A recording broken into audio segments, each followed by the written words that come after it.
시청자 여러분, 안녕하세요. 오늘은 고향역 시간입니다. 우리가 대한민국에서 자유를 누리면서 살고 있는 이 순간에도 그 무엇인가를 위해서 목숨까지 잃는 사람들. 과연 그들은 무엇을 찾아서 하나밖에 없는 목숨도 바치는 것일까요? 그들이 그토록 원하고 바라고 찾던 그것은 바로 진정한 고향 자유 대한민국입니다.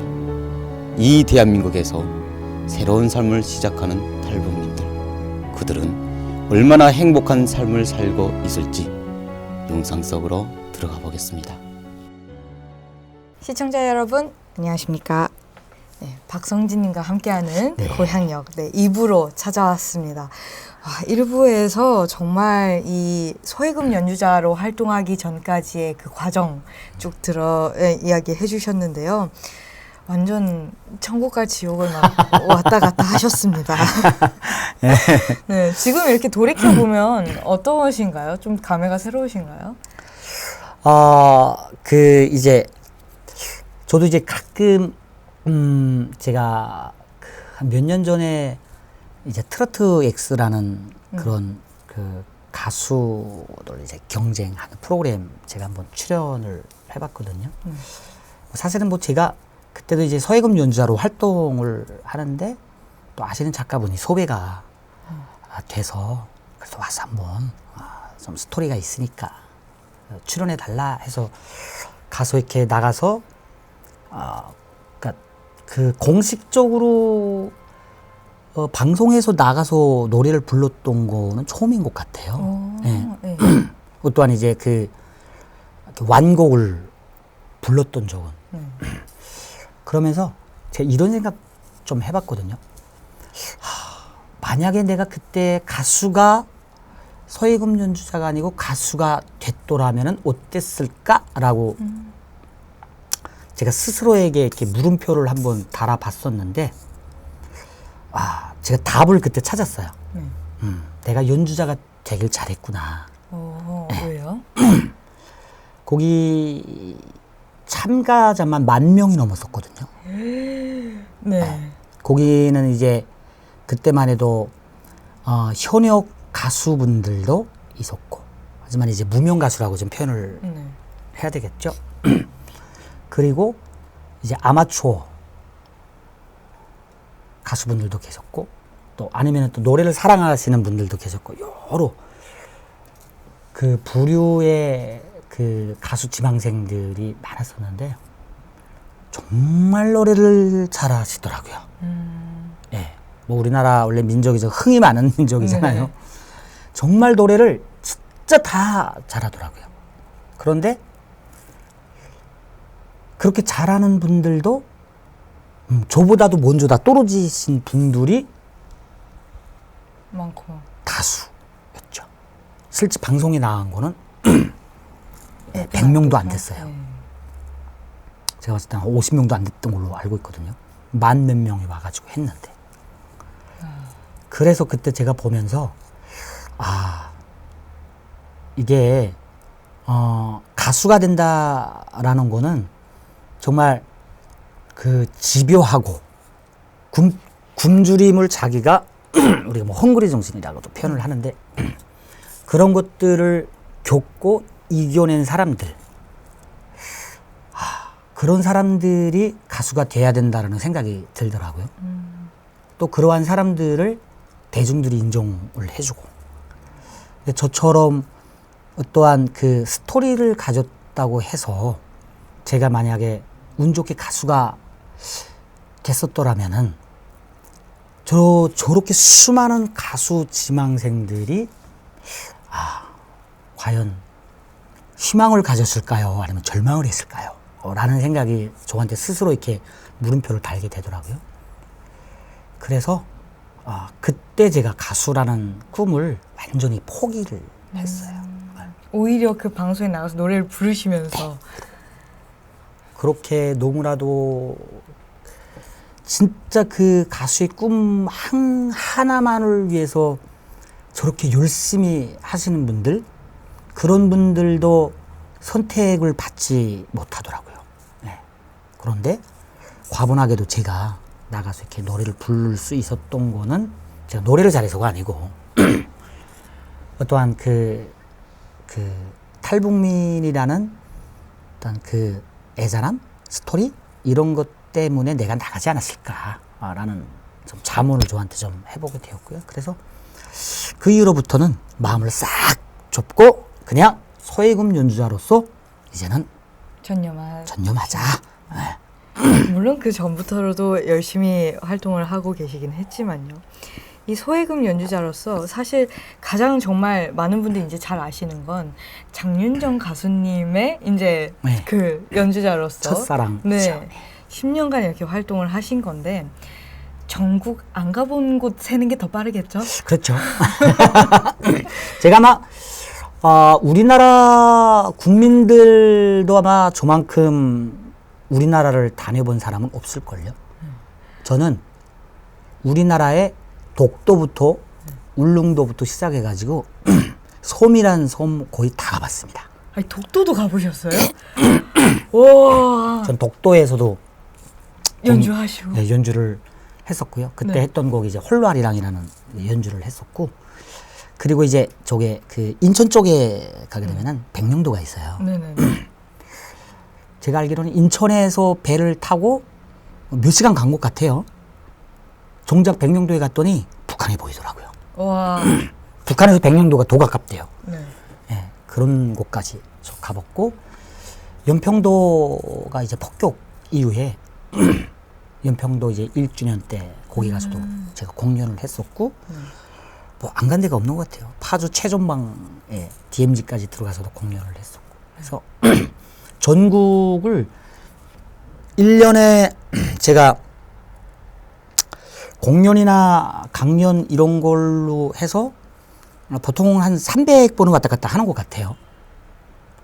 반복적으로 가는 것도 많고요. 와. 그래서 오히려 우리나라 사람보다 제가 네. 예, 더 우리나라를 더 많이 다닌 것 같아요. 진짜 그러셨을 예, 것 같아요. 그것뿐만 아니고 그 외국도 정말 많이 나가잖아요. 네. 공연. 어디 공연 다녀보셨어요? 아주 많이 갔습니다. 일단 미국- 뭐 일본, 미국 뭐 당연히 가셨을 것 같고요. 미국은 뭐 제가 거의 투어를 했고요. 네. 미국은 뭐 한 뭐 10번은 남아가가지고 갔고, 그리고 뭐 영국, 캐나다, 예, 뭐 일본이야 뭐 그렇고. 가까우니까 자주 그러니까 뭐 아주 가셨을 자주 거고요. 네. 갔었고요. 저는 일본에 갔을 때가 기억 남는 게 파리로 가서 공연을 했어요. 어디예요? 파리로 네. 날 아, 8일 광복절 날에 일본에 가서 공연을 했습니다. 네. 참 이게 생각이 아이러니하더라고요. 이게 예, 이 식민지 탈북민이. 예, 네. 식민지였잖아요. 저희가 일제 식민지 됐었는데 8.15가 이제 일제로부터 우리가 예, 광복이 된 날이잖아요. 예, 패전국인 일본에 가서 광복절날 공연을 속으로 이렇게 막 그런 생각이 이렇게. 예, 그렇고 그러고 또 이제 또 저희 아버지가 또 예, 다소 잘한 곳이기도 하고, 그리고 뭐 많이 갔죠. 그리고 저쪽에 독일도 갔었고, 이제 스웨덴, 네, 스위스에서 저보다 더 많이 다니셨어요. 네, 많이 부럽네요. 아니, 미국 투어가 궁금한데요. 네. 사실 북한에서 미국놈 하잖아요. 미제국주의자들 네. 그냥 뭐 양키 뭐 뭐 그 아유, 미국놈 죽이기 게임도 그렇죠. 많이 하시고. 승냥이 뭐 아무튼 그 뭐 별의별 온갖 욕이 다 별의별 있는데. 욕을 다 하는데, 그 미국에서 투어를 하셨어요. 네, 와, 처음에 미국에 가서 우리가 받았던 교육은 정말 그렇잖아요. 미국은 정말 썩고 배우는 자본주의 사회라고 교육을 받았었는데, 아, 그렇게 문명할 수가 없더라고요. 또 다른 세상이죠. 네. 넓은 세상이죠. 그리고 너무나도 거기에 살아가는 미국인들이 너무나도 친절하고, 네, 정말 친절하고, 정말 모르는 사람도 마주치면은 웃으면서 인사하는 나라가 미국이더라고요. 그래서 참 거기 가서 더 느꼈던 게 참 북한 놈들은 나쁜 놈들이다라는 생각이 더 드는 거예요. 아니, 세상에 이러한 천국을 어떻게 지옥으로 표현할 수가 있어요. 정작 본인들이 지옥인데. 그렇죠. 네. 그러니까 그때는 더 그 분노가 더 느껴지더라고요. 아, 30년 동안 이렇게 속고 살았는데 실제로 그 뭐 북한에선 그러잖아요. 미국을 뭐 뭐 100년 숙족이라고 하거든요. 그런 나라에 갔더니 아니 세상에 천국이 따로 없더라고요. 예. 아니, 음식이나 이런 건 잘 맞으셨어요? 아 저는 제가 개인적으로 음식을 안 가려요. 아. 예. 그리고 저는 뭐가 있다면은 네. 그 나라에 가게 되면은 그 나라 음식을 아마 제가 요르를 가 있으면 9일을 그 나라 음식을 먹어요. 예. 그럼 뭐 파스타, 피자요, 뭐 다. 햄버거부터 시작. 아 근데 사실 햄버거는 우리나라 햄버거가 제일 맛있더라고요. 그런가요? 아니 독도도 가보셨다가 네. 그럼 독도새우도 드셔보셨어요? 네? 독도새우. 아 독도새우는 못 먹어봤어요. 그래요? 아니 막 섬들을 다니셨다 하니까 죄송해요, 막 세계를 지금 왔다 갔다 하고 있는데 이 섬들 다니시면서 뭐 파주나 아까 말씀하신 것처럼 백령도나 이쪽 가면 북한이 보이잖아요. 네. 그럴 땐 어떤 기분이 드실까요? 사실은 그 진짜 그 마음이 막 짠하죠. 그러니까 제가 살던 평양에서 서울까지 차 타고 오게 되면 2시간 반이잖아요. 정말 가깝잖아요. 그리고 눈앞에 보이는데 갈 수도 없고 올 수도 없다라는 것에 아 이게 참 우리 민족이 너무나 독하다라는 생각이 들어요. 그렇죠. 세계 유일의 분단. 유일의 분단 국가임에도 불구하고 사실 중국하고 대만도 어찌 보면 같은 민족이 서로 다른 국가를 형성해서 살고 있잖아요. 하지만 그 사람들은 왕래를 합니다. 예, 최소한의 경제 교류도 활발하게 하고. 근데 우리는 뭐 왕래는커녕 경제 교류도 못하는 지금 뭐 그렇죠. 형국이잖아요. 뭐 뭘 지어놨더니 막 폭파해버리고. 그래서 아 진짜 그걸 보면은 야 우리 민족은 왜 이렇게 독할까? 네. 왜 이렇게 하나가 안 될까? 이 분단 국가에서 살아가는 사람의 서름? 네. 그래서 저도 이제 한국에 처음에 왔을 때 이산가족에 대한 그 말들을 우리가 많이 하잖아요. 어디에서.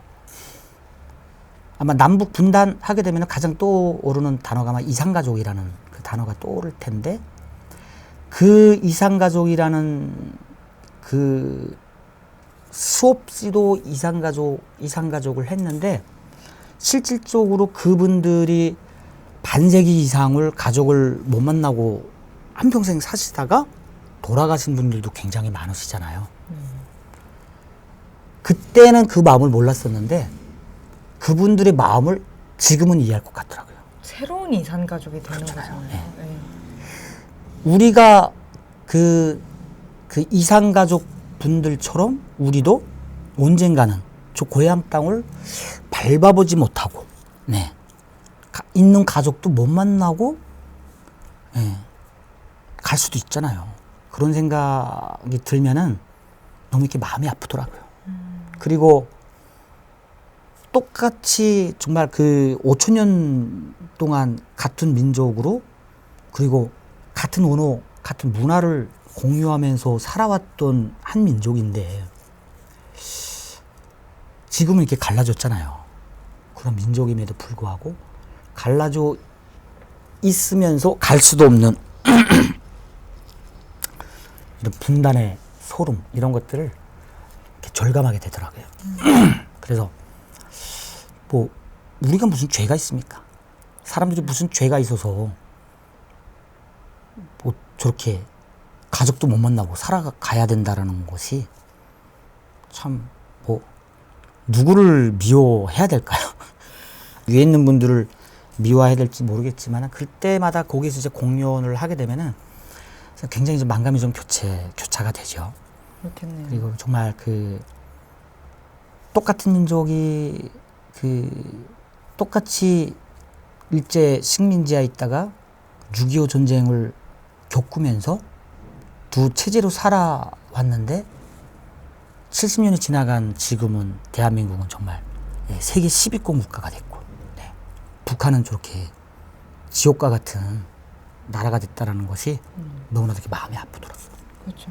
같은 민족이었는데 그렇게 이제 공연 다니시면서 참 많은 분들을 이제 위로도 해주시고 또 즐거움도 많이 주고 하셨는데 이 뭔가 그 세션으로서 말고 혹시 독주 공연도 이렇게 많이 하실 기회가 있으셨을까요?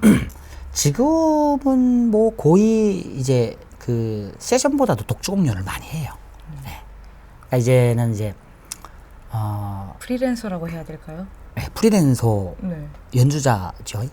네. 그래서 그 예전에는 이제 뭐 장윤정 씨랑 다닐 때는 이제 세션을 많이 하고, 물론 이제 가수들 제가 이제 녹음 이런 것들도 좀 하잖아요. 그렇게 하는 것도 있지만은 기본은 이제 공연을 좀 많이 하죠. 솔로로 많이 다니면서. 네. 또 본인이 이렇게 주인공이 돼서 공연할 때는 네. 또 느낌이 좀 다르셨을 것 같은데 아, 그럼요. 가수를 빛내줄 때랑은 예, 처음으로 이제 내가 주인공이 돼서 공연을 했을 때가 기억나세요? 아, 네. 제가 부산에서 네. 부산 시립하고 그때 협연을 했었거든요. 그 시립이면은 뭐 관현악단이면은 한 5, 60명 정도가 이제 뒤에서 저 한 명을 위해서 반주를 쫙 해주시잖아요. 그래서 이제 이제 그 앵콜이 나왔어요. 앵콜을 하다가 마지막에는 이제 그 반주도 없이 생 라이브로 막 하고 끝나고 더 이상 이제 앵콜 할 곳이 없어서 끝나고 그 관객분들이 다 기립을 해서 박수 쳐줄 때, 사실 들어갈 때는 굉장히 긴장하고 막 떨리기도 하고 막 그렇잖아요. 근데 이제 마지막에 그렇게 하고 나올 때 그 뿌듯함 그리고 감사함 뭐 이런 것들이 너무나도 이렇게 막 북받쳐 올라오더라고요. 그래서 사실 음악하는 사람들이 자기 음악을 좋아해 주시는 분들만큼 뭐 고마운 사람이 어디 있겠습니까? 그렇죠, 그렇죠. 그렇잖아요. 그분들이 그때, 있기에도 연주를 할 수 있고요. 그렇죠. 그래서 그때는 정말 이렇게 희열도 있고 또 감동도 있었고, 네. 그 혹시 기억이 굉장히 납니다. 다니시면서 뭐 실수담이라던가 뭐 공연이 뭐 언제나 라이브라는 건 사건 사고들이 잇따를 텐데 네. 그런 경우들도 있었나요? 많죠. 공연을 하러 가게 되면은 별의별 게 다 있어요. 그러니까 뭐 와서 네. 공연을 이제 한 40분 해달래요. 근데 하고 제가 음량 체크를 하잖아요. 제가 그래서 뭐 의자 앉아서 연주하니까 의자 필요하고 스탠드 이제 필요하고, 그리고 이제 저희는 이제 솔로 악기니까 뭐 이제 화음을 하는 악기는 아니잖아요. 그래서 이제 그 반주, 예말 이런 것들 하면 다 알겠대요. 당일날에 갔는데 거짓말 안 했는데 의자하고 그 이게 음악 할 수 있는 마이크가 아니고 네. 그냥 뭐죠? 그 대화할 수 있는 이런 마이크요? 네. 그거 하나 딱 있더라고요. 와, 그거 어떻게 공연해요? 그거는? 아니 이건 40분을 공연을 해달라고 했는데 네. 아니 이게 저 악기가 이 솔로 악기인데 무슨 뭐 반주가 있든 뭐가 있어야지 뭐 하는 거 아니에요. 그래서 한 곡은 그냥 재미삼아 순수한 소해금설입니다 하고 한 곡 정도는 켜줄 수 있지만은 40분을 그걸 어떻게 해요? 그렇죠. 어떻게 하셨어요? 그때는 그냥 강의를 해요 제가. 그냥 이렇게 말씀하시면서 말로 네. 그냥 탈북 스토리도 좀 풀고 칠갑산도 좀 절반 불러주고 뭐 이러면서 악기도 한번 켰다가 이러면서 저희는 또 그런 게 있거든요. 그분들이 40분을 해달라고 하면은 저희는 돈 받는 입장에서 그 40분을 채워줘야 되잖아요. 그렇죠, 그렇죠. 그래서 제가 막 그런 얘기를 하거든요. 제가 사실은 제가 우리나라에서 연주를 제일 잘합니다. 제가 우리나라에 한 대밖에 없는 악기입니다. 그래서 제가 웬만하면 이런 공연 안 하는데 교통비밖에 안 주면서 40분을 막 그러고 그 분들이 아니에요 우리 40분 안 해서도 돼요 괜찮아요 막 그러고 뭐 그러다가 뭐 서로가 막 그 소통을 하는 거예요. 막 이야기하다가 뭐 질문할 거 있으면 질문 해보시라고. 뭐 어떤 분들 질문도 하고 무슨 노래 좀 북한 가요 한번 좀 연주해 달라 뭐 그래서 또 해주기도 하고 뭐 굉장히 많아요. 그럴 때가. 그래 이제 막 에피소드 또 그걸 또 혼자서 또 이어 나가셔야 되니까 와 이제는 뭐 몇 10년이 넘으셨죠 그렇게 활동하신 지. 제가 가장 기억에 남는 게 어디 그 홍남파 집이라고 있어요. 네. 서울 어디 거기 그 방송국 그 작가 모임이 있더라고요. 그럴 수도 있나요? 네네. 네, 작가들끼리 자기네 아마 뭐 사적인 모임이겠죠. 그래서 와서 좀 연주를 좀 해달래요. 그래서 제가 또 물어봤어요. 아 이거 다 돼 있대요. 그래가지고 갔어요. 갔는데 그냥 방이 한 요만해요. 네. 그 테이블이 있고 아무것도 없고 다과가 쫙 차려져 있고 네. 와인들 쫙 있고 네.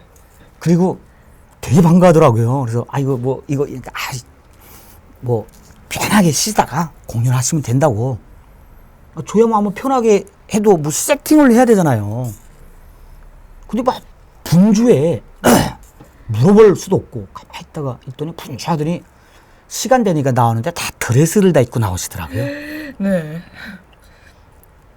편하게 연주자님 연주 부탁한다고.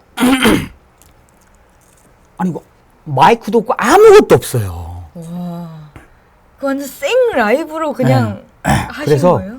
제가 서예금을 놓고 네. 피아노를 가지고 그땐 피아노로. 네, 그 피아노가 있더라고요. 그래서 네. 피아노 앞에 서가지고 홍남파 노래 중에 유명한 곡이 이제 그 봉소나가 있잖아요. 네. 그걸로 막 제가 노래 불러주고 북한 가요 뚱땅뚱땅 해주고 그렇게 했던 공연이 있어요. 와. 그리고 와서 같이 이거 와인 드시고. 와인 마시고 네. 편하게 가시라고 괜찮다고. 아 우리 뭐 괜찮습니다 하면서 돈을 또 두툼히 주시더라고요. 네, 그냥 그럼 돈을 박성진이라는 사람 자체가 보고 아이고, 싶었던 뭐, 거네요. 뭐. 그거는. 글쎄요 뭐 근데 팬이 있으셨던 거 아닌가? 부끄러우세요? 그렇게 또 활동하시는 와중에 연주자 외에도 지금 굉장히 많은 활동들을 하고 계시거든요. 그러니까요. 네. 라디오, 아우. 나레이션, 그 다음에 아. 통일부 전문 강사로 또 지금 현재도 활동을 하고 계신데 이 라디오는 혹시 뭐 어떤 거 지금도 하고 계시다고? 네 지금도 하고 라디오 DJ이신 거예요, 그러면? 네 음악 방송. 네. 어디 뭐 좀 홍보 좀 해주세요. 아니 뭐 괜찮습니다. 뭐 안 해도 뭐. 그래도 제가 궁금해서. 아 그래요? 네. 뭐 북한 동포들이 듣는 거니까 그 RFA 자유아시아 방송 거기에서 이제 음악 방송하고 그 다큐 이제를 찍는데 제가 거기에서 이제 나레이션 하고 있고 지금도 네. 그리고 이제 통일부 제가 그 전문 강사예요. 그래서 이제 학생들 대상으로 이제 그럼 초중고 네, 다 맞습니다. 다니시나요? 그러면서 이제 강의도 하고 거의 뭐 잡초 같은 인생이라고 보시면 됩니다. 이렇게 빛나는 잡초가 어디 있습니까? 무슨 말씀이세요? 이 강사로 활동하시는 건 또 연주하시는 거랑 또 다르잖아요. 네. 학생들을 또 상대로 네. 막 다 다르겠지만 언제가 가장 기억에 남으세요? 뭐 초등학교 아니면 뭐 고등학교 언제 갈 때가 제일 이렇게 좀 신나시고 기대되시고 하세요? 저는 그 보통은 이제 우리나라에서 중2병이라고 하잖아요. 뭐 중학생이요? 네. 북한에서 뭐 중이들 무서워서 전쟁 못 일으킨다고 하더라고요. 그런 얼마나 농담도 있긴 합니다만. 그런 농담도 있잖아요. 중2병이. 그래서 근데 저는 중학교 친구들한테 잘 이게 소통이 좀 의외로 잘 되더라고요. 중학교 친구들한테. 네. 그래서 강의는 뭐 또 이제 뭐 어떤 내용인가요? 그 강의 내용은 뭐 통일부에서 다 나와요. 그래서 어떤 분들은 뭐 자기가 이제 좀 그 PPT를 만들어서 하시는 분들도 계시는데 저는 그냥 딱 주는 거 가지고 합니다. 그게 그냥 탈이 없더라고요. 그걸 하시면 사실 제일 이제 그 질의응답 시간이 좀 곤혹스러울 때도 있고 하잖아요. 중학생들 질문은 주로 어떤 거예요? 중학생들은 질문을 잘 안 하는데 초등학생들은 너무 질문을 많이 하고요. 네. 저는 개인적으로 초등학교 1학년 한테 가서 통일교육을 한번 해봤거든요. 뭔 얘기를 해요? 8살짜리들을 앞에 두고? 땀 쩔쩔 흘리다가 악기 들고 가서 검새말이 해주고 곰샘. 네, 그거 연주해주니까 따라 부르더라고요 애들이. 네네. 아니 북한이 어디예요? 북한도 뭐 아무것도 몰라요. 진짜 너무나도 그때 땀을 빼가지고 네. 초등학교 1학년생들은 관리도 안 되잖아요. 그렇죠, 그렇죠. 그러니까 질문하기가 무서워요. 질문하면은 다 손들어 다 뭐 북한이 어디예요부터 시작해서 그냥 다 해요. 그래서 다 손들고 뭐 그냥 뭐 어머니한테 들은 얘기 고 다 말하고 그래서 그때는 정말 곤혹스럽더라고요. 네. 아니, 좀 이렇게 올라갈수록 뭐 질문이 줄어들기도 하지만 조금 더 심도 있는 질문들이 나오지 않나요? 만 고등학생쯤 되면? 요즘에는 그 이제 초등학교 이제 고학년부터는 이제 북한에 대한 그 상식이 굉장히 좀 많이 알고 있더라고요. 그 친구들이 이제 일반적으로 보면은. 그래서 강의할 때도 이제 커뮤니케이션이 굉장히 잘 돼요. 오히려 네. 이제 고학년 친구들은 그리고 호응도도 굉장히 좋고 점점 올라가면서 질문을 안 하죠. 네. 쑥스러우니까 애들이 그렇죠, 그렇죠. 질문을 잘 안 하려고 하고 고학년 친구들은 뭐 어떤 친구들은 선생님 왜 탈북했나요? 탈북 과정 얘기해 주세요라고 하는 친구들. 저는 이제 학교 가게 되면 강의 시간이 짧기 때문에 탈북 그 과정을 딱 간략하거든요. 또 그런 거 묻는 친구들도 있고, 네. 그래서 뭐 이산가족에 대해서 물어보는 친구들도 있고. 그러면 강사로서는 언제가 좀 가장 뿌듯하세요? 강사로서는 뭐라고 해야 될까요? 그러니까 사실은 이제 저는 이제 학생뿐만 아니라 군인들 대상으로도 가고 뭐 사회 대상으로도 가고 이렇게 강의를 가는데 저는 이렇게 뿌듯할 때가 통일에 대해서 이제 이야기를 하잖아요. 네. 근데 사실 그 통일이 애들한테는 그 통일이 무슨 의미가 있을까요? 체감 이렇게 다가오기가 좀 어렵죠. 아무것도 자기네가 체감으로 느낄 수 있는 건 아무것도 없거든요. 태어났는데 그냥 이미 분단돼 있어. 이미 분단된 국가로 그냥 이렇게 살고 있잖아요. 그리고 누구 한 명이 우리는 왜 저 유럽처럼 기차를 못 타고 자동차를 타고 왜 국경을 왔다 갔다 못 가지? 라고 생각하는 사람도 없잖아요. 이미 태어날 때부터 우리는 외국 나가면은 비행기 타고 가는 거로 알고 있잖아요. 그러니까 우리도 모르게 우리는 지금 섬나라 같은 데서 살고 있잖아요. 그럼에도 불구하고 그래서 그 친구들은 통일에 대한 관심이 없어요. 뭐 이렇게 살면 뭐 어때서? 우리 아버지도 이렇게 살았고 불편한 거 하나 없고 불편한 거 하나도 없는데 라고 생각할 수가 있잖아요. 그런데 그러한 친구들한테 그래도 통일이 조금 노이들한테 지금은 그렇지만 노이가 이제 사회에 나가서 또한 이 나라의 주역이 됐을 때 과연 통일이 과연 우리 친구들한테 그렇게 불편한 거일까? 아니면 편리할까? 라는 것들에 대해서 설명을 할 때 공감해 줄 때 있잖아요. 네. 생각이 이제 바뀔 때. 네. 그런 것들을 공감하고 그 다음에 이제 통일을 하려면 뭘 해야 돼요? 우리가 뭐 이러면서 질문을 할 때는 그 강사로서 이렇게 뿌듯함이 있잖아요. 네. 똑같은 것 같아요. 연주를 했을 때 사람들이 호응을 해주실 때 즐겁게 들어주시고 호응을 해줄 때처럼 강의도 그런 것 같아요. 그 친구들이 조금이나마 내가 하고자 하는 말들을 조금이나마 이해할 때 그때는 아마 강사로서도 이제 뿌듯하죠. 사실 이렇게 정말 활동 많이 하고 계신데 이 몹쓸놈의 코로나 때문에 뭐 요즘은 뭐 행사며 뭐며 많이 좀 줄어들긴 했습니다만 이 기회에 유튜브를 시작한 분들이 굉장히 많습니다. 뭐 그렇다고 하더라고요. 근데 혹시 뭐 유튜브는 전혀 생각을 안 해보셨어요? 저는 유튜브를 하라는 제의를 굉장히 많이 받았어요. 그러셨을 것 같아서 여쭤봤어요. 뭐 그러더라고요. 어떤 말도 뭐 그렇게 못하는 편은 아니니까 그리고 또 또 다른 달란트가 있으니까 좀 하자라고 하시는 분들이 좀 있는데 제가 뭐라고 해야 될까요? 진지하게 뭘 앉아가지고 하는 걸 좀 싫어해요. 네. 내가 무엇인가 만들어가지고 그거를 글쎄 일회성이라면 가능하겠죠? 근데 그거를 끊임없이 머리를 쥐어짜면서 채널을 이렇게 계속 운영해 나간다는 것이 제가 그거를 리드해서 나간다라는 것 자체가 제가 싫고요. 만만치 않죠. 뭐, 네. 네, 만만치는 않잖아요. 진지하게 뭔가 하는 것도 싫고, 저는 원래 제가 성격이 좀 뭐랄까 좋아서 저는 뭐 댓글이 그냥 뭐 쏘고지라 해도 제가 이렇게 스트레스를 안 받는 타입이에요.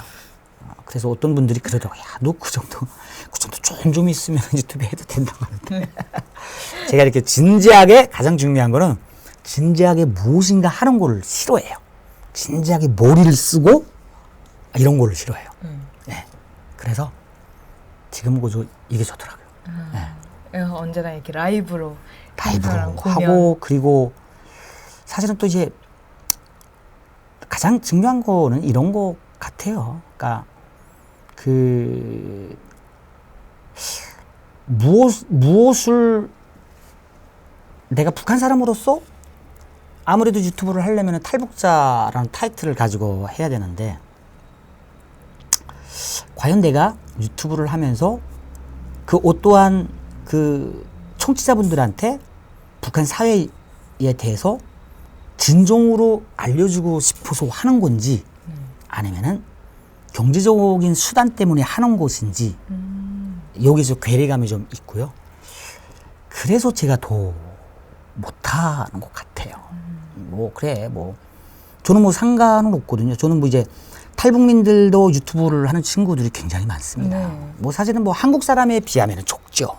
네. 그럼에도 불구하고 뭐 말들이 많아요. 최근에 많이 생겼거든요. 많이 생겼어요. 네. 많이 생겨서 열심히 하시는 분들 항상 화이팅 하시고, 그래서 저는 그게 또 체질이 아니라고 생각을 했고, 아우 쟤도 이제는 좀 갈 데가 없구나. 돈 벌러 나왔네. 라고 생각할 수도 있잖아요. 그래서 그거는 뭐 제 생각이에요. 유튜브를 하시는 분들이 뭐 경제성을 추구해서 하시는 그거는 누가 욕할 권리도 없고, 그건 본인 자유예요. 그런데 저는 그런 것 같아요. 네. 제가 그 RF를 방송을 지금 꽤 오래 하거든요. 제가 돈을 안 받고 하잖아요. 그러세요? 그건 또 처음 알았어요. 그러니까 저는 정말 교통비 수준으로 받고 가서 제가 해요. 제가 열심히 하잖아요. 제가 대본도 다 쓰고. 그거는 제가 유튜브가 아니고 북한 사람들이 듣는 거예요. 제가 북한에 있을 때 유일하게 라디오로 들었던 방송이 KBS 한민족 방송하고 RF 자유아시아 방송. 가장 잘 들려요. 주파수가 센가 봐요. 그래서 그거를 듣고 탈북하는 사람들이 있다라는 것도 알았었고, 후에 어떤 분이 와서 제 방송을 들었다라는 분이 계시더라고요. 그래서 제가 그거는 그분들한테 제가 하겠다고 했을 때 저는 얼마예요? 라는 질문도 안 드렸어요. 이거는 내가 경제성 이런 것들을 다 떠나서 무엇인가 탈북민으로서 또 좋은 세상에서 운 좋게 그래도 한국까지 살아와서 또 정말 이 국민들의 또한 사랑 속에서 이렇게 행복하게 사는 모습, 그분들한테 그런 거를 탈북민으로서 알려야 된다라는 사명감을 가지고 하거든요. 그래서 하는 거예요. 그래서 그거는 제가 그래서 하는 거죠. 네, 유튜브는 제가 그저 저만의 생각이에요. 그래서 뭐 여러 가지가 있죠. 진지한 것도 싫고. 사실 지금 하는 분들이 너무 많아서 네, 그래서 개인적으로 살짝 여쭤봤고요. 네. 하시는 분들 열심히 화이팅입니다. 네, 정말 많아서 네. 또 그분들의 이야기가 이제 많이 알려질수록 그렇죠. 또 그것도 네. 그들 의미가 있을 것 좋은 같고요. 의미가 있죠. 네, 사실 제가 이제 사회활동 쪽으로 좀 대부분 많이 질문을 한 것 같은데 이 가족 이야기도 혹시 괜찮으시면 좀 여쭤보고 싶어요. 아시는 분들은 아시겠지만 이제 아버님도 저희 베나TV에 출연하셨었거든요. 네, 맞습니다. 네, 박노평 선생님 몰라수다 북한수다 218회, 219회 출연하셨었고요. 박선진님보다 더 앞서서 그렇죠. 베나TV에 먼저 출연을 하셔서 이제 또 이제 일본, 한국, 북한 또 다시 한국으로 이렇게 오신 그 이야기며 쭉 해주셨었는데 저한테 아버지가 나가시기 전에 저한테 와서 얘기를 했어요. 어떤 이야기 하셨어요? 그러니까 이런 그 프로그램에 나간대요. 자기 나가신대요.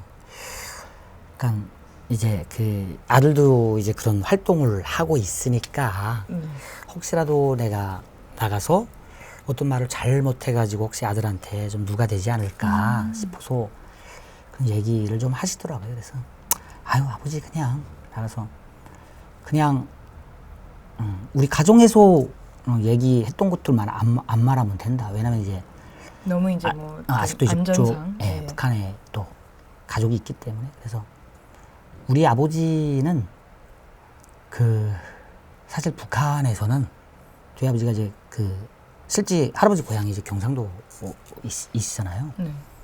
저희 아버지는 고향이 그 아버지가 태어난 곳이 일본인데 사실 북한에서 우리 아버지의 이 여기는 그렇게 안 돼 있거든요. 네. 네. 그런 부분들이 좀 있어요. 그래서 혹시라도 그 아버지는 이제 대학 교수를 하셨기 때문에 그러한 것들이 북한에서 그거 다 본다고 하잖아요. 그래서 그런 것들만 좀 잘 예돌아서 네. 그 북한에서 한 것처럼 예돌아서 하시면 괜찮지 않을까요? 그랬죠. 그래서 아버지는 아마 그런 식으로 말을 하셨다고 하시더라고요. 맞아요. 당시 이제 귀한 말씀들을 해주셨었고 이 한국에 와서 사실 이렇게 아버지처럼 이렇게 가족이 있냐 없냐가 굉장히 큰 차이잖아요. 아, 그럼요, 네. 그럼요. 아버지와의 또 이 한국에서의 추억 혹시 뭐 두 분이 이렇게 여행을 가시다거나 한 그런 게 번도 있을까요? 예, 한 번도 아버지하고 여행을 못 갔어요. 아, 그러셨어요? 예, 한 번도 못 가봤고 사실 저희 아버지가 그 돌아다니는 곳을 굉장히 좋아하셔요. 그래서 이제 저희 아버지가 이제 공학을 전공을 하셨잖아요, 아버지가. 네. 그래서 어떤 사물 현상에 대해서 굉장히 그 관찰하는 것들을 굉장히 좋아하시거든요. 그러다 보면 이게 다니시는 걸 굉장히 좋아하셔요. 그런데 그때는 뭐가 그렇게 바빴는지, 뭐 자식들은 늘 후회하고 산다고 하잖아요. 네. 그때는 뭐가 그렇게 바빴고 뭔가 쫓기듯이 바빴던 것 같고요, 제가. 그리고 아버지도 나름대로 어떤 그 사명감을 가지고 활동을 많이 하셨죠. 네, 이제 그 우리가 이제 글 남북한의 이제 언어 이런 것들을 집필을 하시면서 아버지도 나름대로 굉장히 바쁘셨어요. 그래서 그렇게 아버지랑 이렇게 오붓한 시간을 가졌던 건 없는 것 같아요. 그냥- 이렇게 명절 때 이렇게 모이시거나 하시면은 제가 명절날도 잘 못 모였어요. 아 그래요? 네. 그 정도로 바쁘셨어요? 그러니까 저희 직업이 남들 놀 때 아, 일하고 예, 그러잖아요. 그러네요. 명절날 되게 되면 저는 뭐 추석도 거의 못 해봤어요. 예, 추석 되게 되면 이제 뭐 추석 특집이며 실향민 뭐며. 관련된 공연 뭐 이런 것들이 많아가지고 네. 그래서 이제 그런데 사실은 좀 부모님들한테 미안한 감정이지요.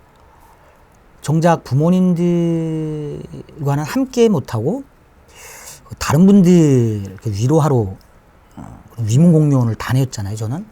그래서 아버지하고는 이제 한국에서의 추억이 그렇게 많지가 않아요. 예, 뭐 그래봤자 뭐 이제 뭐 여름 휴가철 되게 되면은 뭐 온 가족이 뭐 바닷가를 간다던가 아니면은 뭐 계곡을 간다던가 그거 다죠. 소소한 추억들. 그렇죠. 거기에 타고 그렇게 하고 이제 이렇게 머리가 저렇게 대쇼 가지고 지금 건강상 좀 많이 아프시다고 들었습니다. 이제는 뭐 자식을 기억 못 하더라고요.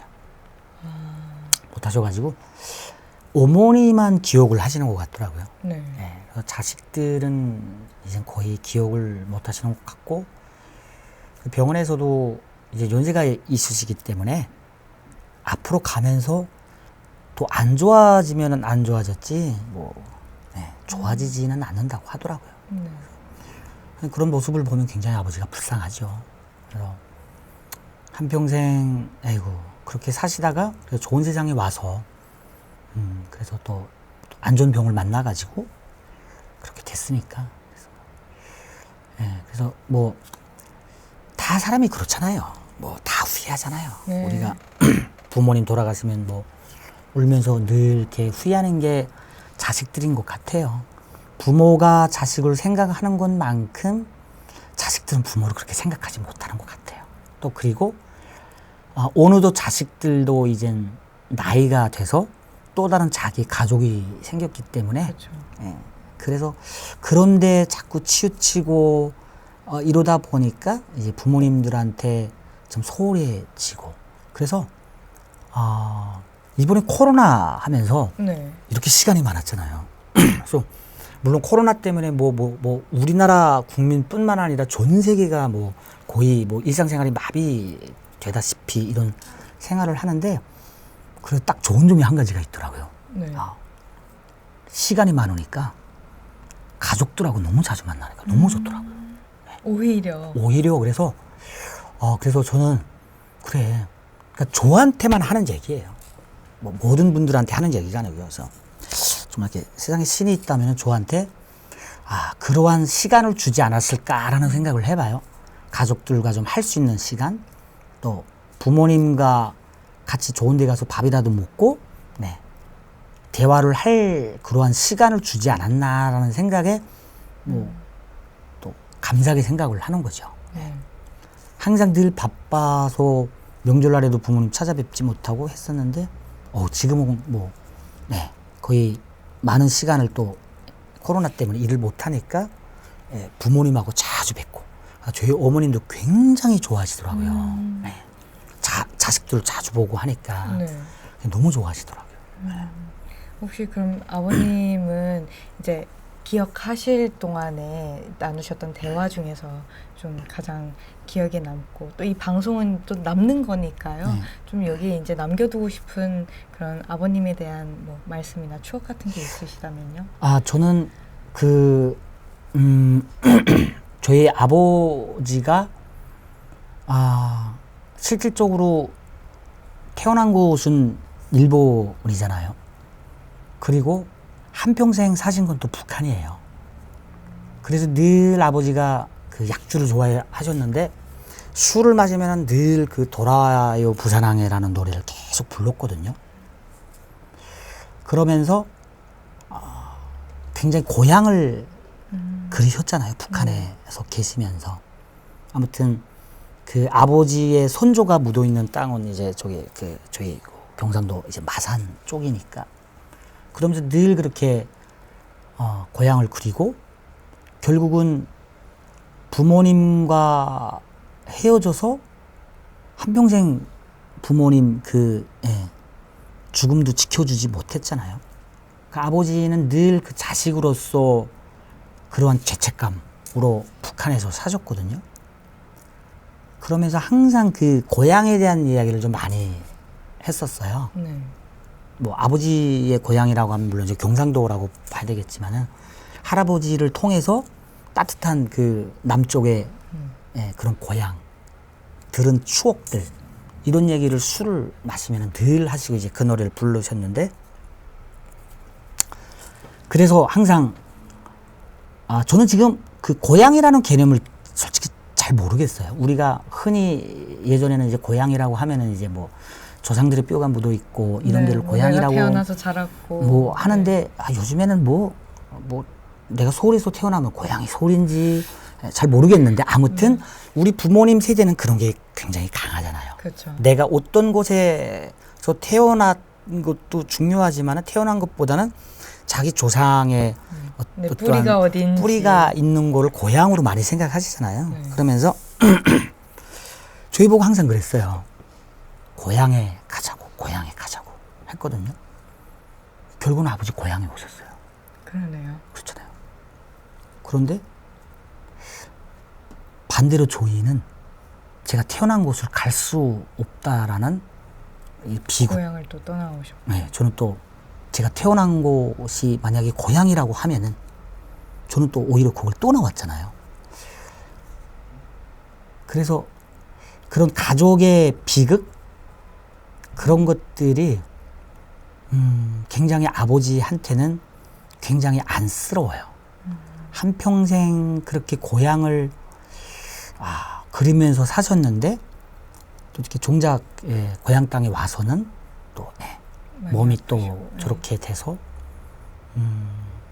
뭐 자식들도 이제 기억을 못하는 그런 아버지 모습을 보니까 참 인간의 한생 삶이 좀 허무하다라는 생각도 좀 들고요. 좀 아버지한테 자식으로서 너무나도 이제 안쓰럽다라는 마음이 들거든요.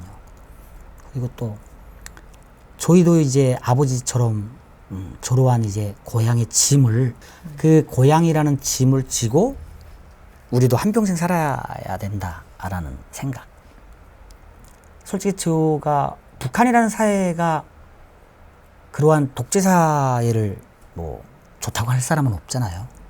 하지만 그렇죠. 거기 그 속에서 살아가는 삶을 살아가는 북한 주민들이야 무슨 죄가 있겠습니까? 그래서 그런 것들이 저도 이제 아버지처럼 자식 앞에서 이제 나이가 들면 술을 마시면서 네 아버지 고향은 조기인데 아버지처럼 제 자식을 데리고 갈 수도 없는 거잖아요. 그래서 그러한 이제 고향의 짐을 저도 이제 한평생 그 짐을 지고 살아야 된다. 아버지와 자식 때까지 이렇게 대물림이 되잖아요. 그렇게 살아야 된다고 생각하니까 저 자체도 이제 마음이 좀 너무 아프고 네. 그렇습니다. 오히려 아버님은 보면서 이 분단의 아픔을 더 네, 그렇죠. 생각하시게 되니까요. 이 아픔이 빨리 좀 얼른 해결이 됐으면 좋겠네요. 갑자기 왜 이렇게 계속 통일에 대한 이 생각을 갑자기 하게 제가 되니까 갑자기 제가 무슨 통일 교육을 하는 것 같습니다. 네. 네. 또 이 자식으로서 또 부모님에 대한 마음은 또 박노평 선생님 이제 방송 촬영하러 오셨을 때 그 모습을 저도 아직 기억을 하거든요. 그때만 해도 생생했었죠. 예, 그랬는데 참 그 아프시다는 소식을 들었을 때 굉장히 또 깜짝 놀랐었고 너무 안타깝습니다만 또 이 코로나인 김에 좀 더 많은 시간 함께 하셨으면 좋겠고요. 또 많은 분들께서 아마 위로와 또 응원을 해주시지 않을까. 감사합니다. 네, 싶고요. 또 지금 이제 가장으로서 또 가족과 함께 생활을 하고 계신데 한국 생활 15년 차시잖아요. 네. 언제 좀 내가 한국 사람 다 됐네라는 나 한국 사람이다. 약간 이런 생각 드실 때가 언제일까요? 저는 그런 생각을 늘 하고 있는 것 같아요. 네. 그래서 그 사람은 이제 우리가 이제 적응이 동물이잖아요. 그만큼 이제 적응을 빨리 하잖아요.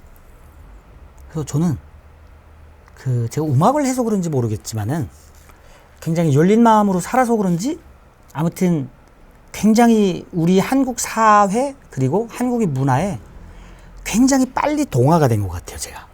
그래서 언제 자꾸 많이 느낀다면 저를 좀 아시는 분들은 이런 얘기를 저한테 굉장히 많이 합니다. 야, 너는 여기서 태어났으면은 너는 우리를 눈갈 놈이야. 뭐 그런 얘기를 좀 많이 해주셔요. 그만큼 제가 이 사회의 또한 그 구성원, 사실 탈북민들은 스스로가 이런 생각을 좀 많이 하거든요. 자, 대한민국이 법적으로 북한도 우리 영토고 북한의 주민들도 우리 국민이라고 되어 있어요. 법적으로는. 그렇죠. 우리가 경상도 전라도에서 왔다고 그분들을 뭐 탈전인이라고 부르지 않잖아요. 네. 그렇잖아요. 그래서 호칭들이 그렇게 뭐 탈북민, 세토민, 뭐 북한의 탈주민 뭐 이런 호칭들을 들으면은 스스로가 이민자가 되고 스스로가 다른 세상에서 온 것처럼 이렇게 느껴지거든요. 그래서 그럴 때마다 이렇게 서러울 때도 좀 많았지만은, 이 사회를 이렇게 살아가면서 나도 이제는, 어떠한 탈북민들이 굉장히 스스로 그런 얘기들을 좀 많이 해요. 우리는, 한국 국적을 가지고 있지만은, 우리는 또 다른 한국인이라고 생각을 하거든요. 네. 네. 참 이게 좀 사회적인 모순이라고도 저는 생각을 하는데, 그래서 저도 이제 그런 생각을 하게 되면 굉장히 슬퍼요. 그리고 또 이제 후배들한테도 저도 그런 말을 하는데, 자꾸 그 스스로 여기다 몽이를 씌우지 말고 당당하게 이 사회의 당당한 구성원이라는 생각을 가지면은 이 사회에 더 빨리 적응하고 또 부정적인 것보다도 긍정적인 것들이 보인다라는 얘기를 좀 많이 하거든요. 그래서 이렇게 스스로 그런 자기를 이렇게 뭐 족쇄의 어떤 보이지 않는 보이지 울타리에. 않는 어떤 그 울타리에 가둬 놓지 말고, 그리고 무슨 탈북민이 됐든 세토민이 됐든 무엇이 됐든 호칭이 됐든 거기에 연연하지 말라고 하거든요. 저는 또 그렇게 저는 그렇게 살고 있어요. 그래서 저도 스스로 그냥 당당하게 옥양이 저 평양에서 왔어요. 그러거든요. 그게 무슨 잘못입니까? 그렇진 않잖아요. 그렇다고 해서 여기 대한민국 국민들이 탈북민이라고 해서 그 사람을 저평가를 하거나 아니면 무시를 하거나 뭐 무서워한다든지 이제 그런 세상이 그렇지는 아니거든요. 않잖아요. 뭐 외계인 양 보는 그렇진 않잖아요. 그래서 너무나도 세상에는 나쁜 사람들보다 좋은 사람들이 더 많기 때문에 항상 그런 당당하게 사회 구성원으로 살아가는 게 더 좋지 않을까. 또 저는 또 그렇게 살아왔기 때문에 이 사회에 굉장히 빨리 적응을 했어요. 사실 저희가 그 방송 이제 말미에 어떻게 이렇게 한국 생활을 잘 정착하실 수 있으셨어요? 라는 질문을 항상 하는데 그 답변 제가 질문도 하기 전에 먼저 그랬구나. 네, 해주셨네요. 이게 네, 너무 좋고요. 네. 네, 이 긍정적인 마인드 덕분이 아닐까라고 여기에도 또 써주셨고요. 네, 이 한국 생활 15년 좀 짧은 시간 안에 저희가 부족하지만 다뤄봤습니다. 네, 감사합니다. 네, 어느새 지금 마칠 시간이 되어가고 있는데요. 좀 출연 소감 한번 여쭤봐도 될까요? 네, 일단은 또 이런 코로나 때문에 힘든 상황에서 또 이렇게 화상으로나마 우리가 청취자분들과 이렇게 소통할 수 있는 시간을 마련해 주신 탈탈탈 네. 모든 제작자분들께 먼저 감사하다는 인사를 드리겠고요. 그리고 정말 그 소중한 거를 제가 이렇게 느꼈던 시간인 것 같아요. 우리가 과거가 없으면 현재도 없고 미래도 없잖아요.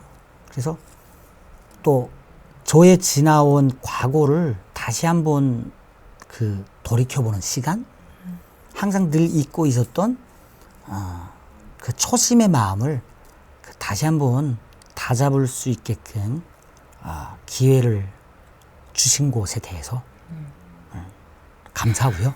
또 이러한 또 저의 소중한 그 과거를 또 많은 분들과 공유할 수 있어서 개인적으로도 너무 감동적이고 즐거웠습니다.